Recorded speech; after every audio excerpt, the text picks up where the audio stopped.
kita meyakini bahwa Al-Quran ini adalah pedoman kehidupan.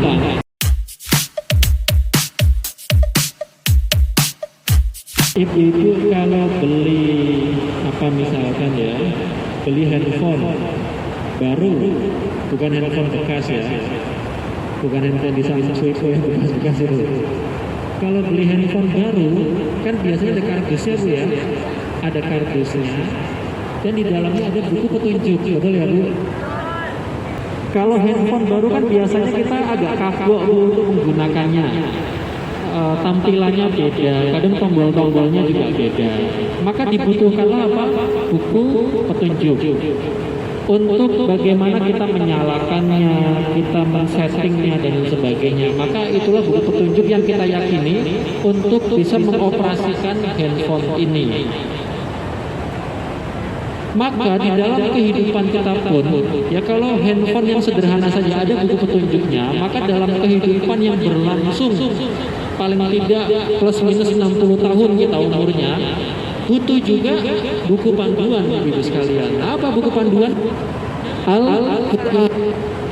Gak cukup buku panduan tuh, kadang-kadang kita kalau sudah dikasih buku panduan handphone pun kita masih tanya kepada penjualnya Bu ya, kepada konternya, misalkan ini gimana sih Pak caranya ini kayak gini. Nah, harus ada yang menjelaskan. Maka diturunkanlah juga nabi-nabi, termasuk kita ini nabi terakhir, rasul terakhir yaitu Nabi Muhammad SAW, untuk mengajarkan Al-Quran, untuk menyampaikan Al-Quran sebagai pedoman kita, sebagai panduan kehidupan kita. Ibu sekalian, kita harus meyakini itu sehingga kemudian kita merasa bahwa Al-Quran ini sangat kita butuhkan dalam keseharian kita.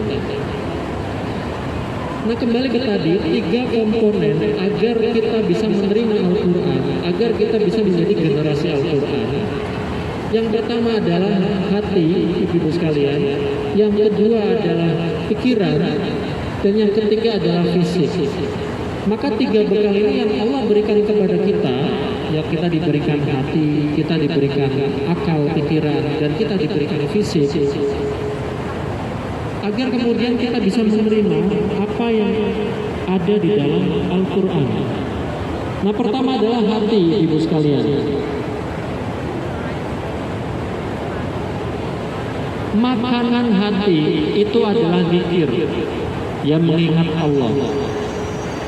Dan salah satu bentuk zikir itu adalah Al-Quran. Jadi hati itu juga butuh nutrisi, ibu-ibu. Kalau fisik kita nutrisinya apa? Makanan, minuman. Kalau kita lapar, kita haus, ya kita makan, kita minum, ya Bu ya. Maka hati kita pun butuh nutrisi. Dan nutrisinya adalah zikrullah, dengan mengingat Allah. Nah, salah satu mengingat Allah itu adalah membaca Al-Quran. Kalau tidak, hati kita akan menjadi kering, ibu sekalian. Seperti yang saya sebutkan tadi, bahwa yang bisa memenuhi hati kita itu bukan perkara dunia, Bu. Coba saya tanya ya, dulu sebelum ibu datang ke Hong Kong, gaji ibu mungkin tidak sebanyak di sini ya Bu ya, atau bahkan belum memiliki penghasilan. Kan kita mikir, kalau saya pergi ke Hong Kong bakalan enak ini, urusan bakalan beres, ekonomi bakal lancar, anak-anak beres sekolahnya, ekonomi di rumah, urusan dapur di rumah bakal beres. Karena 8 juta ya cukup lah, 8 juta 9 juta pasti cukup, bakalan tenang lah hidup saya. Kan gitu kita mikirnya gitu. Sampai sini apa yang terjadi? Di awal-awal mendapatkan gaji kita masih bersyukur Bu, alhamdulillah gajinya banyak, ini banyak. Lama-kelamaan kita merasa biasa Bu, betul ya? Gaji 4,5 itu merasa biasa. Lihat temennya, kok dia gajinya 5.000 ya, dia gajinya 6.000 ya, kita pengen pindah majikan Bu. Wah, dia hari liburnya dipakai untuk part-time, kejar setoran. Sebulan dia bisa mengumpulkan 8.000. Wah, saya juga harus bisa, gaji saya cuma 4,5. Nah, sekarang sudah bilang cuma gitu ya kan. Kalau dulu 4,5 gede. Sekarang lah gaji saya cuma standar 4,5 doang kayak gitu. Nah, maka terbukti ibu sekalian bahwa nomor nominal harta itu tidak akan pernah bisa memenuhi hati kita, gak akan pernah bisa menenangkan hati kita, Bu, berapapun. Karena saya juga mengalami ya, sama. Dari gaji 2 juta, gaji 3 juta, 5 juta, 8 juta, 10 juta, ya sampai misalkan berjuta-juta. Senangnya itu sesaat, Bu, saat naik saja. Betul ya? Betul. Saya mengalami, sama semua orang mengalami. Ibu-ibu dapat kenaikan gaji, senangnya itu saat naiknya saja. Setelah itu biasa lagi. Akan muncul baru lagi. Keinginan akan bertambah, kebutuhan akan meningkat, permintaan akan semakin bertambah. Ya. Terbukti bahwa semakin banyak uang belum tentu bisa menghadirkan ketenangan bagi kita. Ya, maka ibu sekalian, hati itu adalah sesuatu yang tidak terbatas. Maka untuk memenuhi hati kita harus kita isi dengan sesuatu yang tidak terbatas pula. Kalau kita isi dengan sesuatu yang terbatas, contohnya uang itu ada batasnya. $1.000, $2.000, $10.000, $100.000, ada batasnya. Kita isi hati kita dengan uang, maka hati kita tidak akan pernah penuh. Selalu ada ruang kosong. Kita isi hati kita dengan apa? Popularitas misalkan. Ya, ibu di sini di majelis pengen populer, terkenal semajelis. Ada batasnya.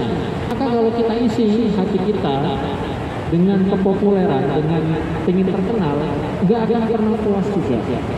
Maka ibu sekalian, isilah hati kita dengan apa? Dengan sesuatu yang tidak terbatas.